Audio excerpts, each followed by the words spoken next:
Oowieh is marketed as a trendy online clothing store with stylish pieces and attractive prices. But the real question is whether it's actually legit or just another risky online shop. Now, the idea behind stores like this isn't new.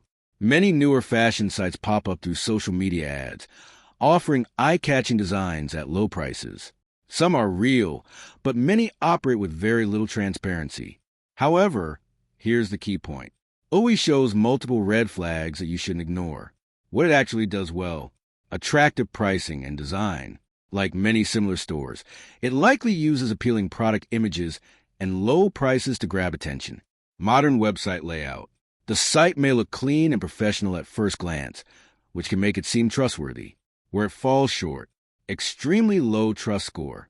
Independent analysis gives the site a very low trust rating, around 14 out of 100, labeling it high risk and unsafe.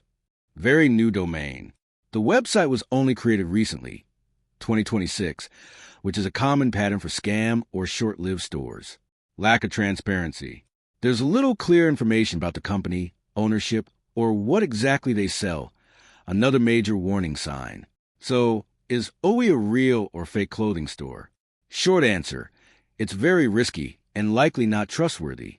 While it may not be proven 100% scam in every case, the combination of a brand new website, extremely low trust score, and multiple risk signals puts it firmly in the avoid category. Thanks for watching. Don't forget to like and subscribe for more videos.